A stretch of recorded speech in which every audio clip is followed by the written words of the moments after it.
ദൈവത്തിന് മഹത്വം. നമ്മുടെ പ്രതിദിന ആഹാരം നവംബർ 2.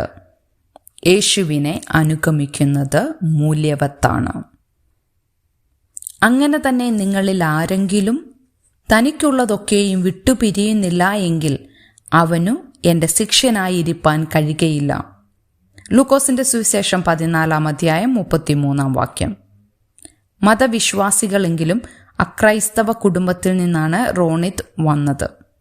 ആത്മീക കാര്യങ്ങളെക്കുറിച്ചുള്ള അവരുടെ ചർച്ചകൾ ശുഷ്കവും അക്കാദമികവുമായിരുന്നു. ഞാൻ എല്ലാ പ്രാർത്ഥനകളും പ്രാർത്ഥിച്ചിരുന്നു, അവൾ പറഞ്ഞു. എന്നിട്ടും ഞാൻ ദൈവശബ്ദം കേട്ടില്ല. അവൾ ബൈബിൾ പഠിക്കാൻ തുടങ്ങി. സാവധാനം, സ്ഥിരതയോടെ അവൾ മശിഹ എന്ന നിലയിൽ യേശുവിലുള്ള വിശ്വാസത്തിലേക്ക് വന്നു. റോണിത് ആ നിർണായക നിമിഷത്തെ വിവരിക്കുന്നു. എൻ്റെ ഹൃദയത്തിൽ വ്യക്തമായ ഒരു ശബ്ദം ഇപ്രകാരം ഞാൻ കേട്ടു: നീ ആവശ്യത്തിന് കേട്ടു, നീ ആവശ്യത്തിന് കണ്ടു, വിശ്വസിക്കാനുള്ള സമയമാണിത്. എന്നാൽ റോണിത്തിന് ഒരു വലിയ പ്രശ്നത്തെ നേരിടേണ്ടി വന്നു. അവളുടെ പിതാവ്. ഒരു പർവ്വതം പൊട്ടിത്തെറിക്കുന്നത് പോലെയായിരുന്നു എൻ്റെ ഡാഡി, അവൾ സ്മരിച്ചു.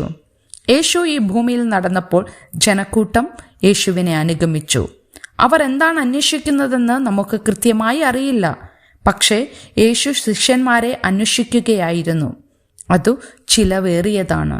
അപ്പനെയും അമ്മയെയും ഭാര്യയെയും മക്കളെയും സഹോദരന്മാരെയും സഹോദരികളെയും സ്വന്തം ജീവനെയും കൂടെ പകയ്ക്കാതിരിക്കുകയും ചെയ്യുന്നവന് എൻ്റെ ശിഷ്യനായിരിക്കാൻ കഴിയുകയില്ല.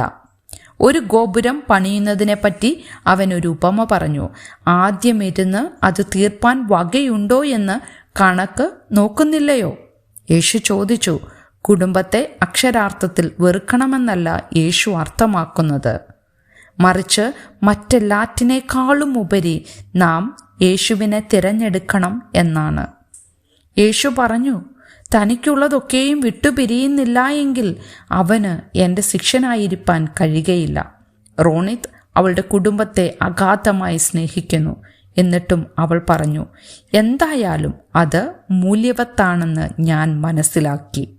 യേശു നിങ്ങളെ നയിക്കുമ്പോൾ യേശുവിനെ അനുഗമിക്കുന്നതിന് നിങ്ങൾ എന്താണ് ഉപേക്ഷിക്കേണ്ടിയിരിക്കുന്നത്? ദൈവത്തിന് മഹത്വം.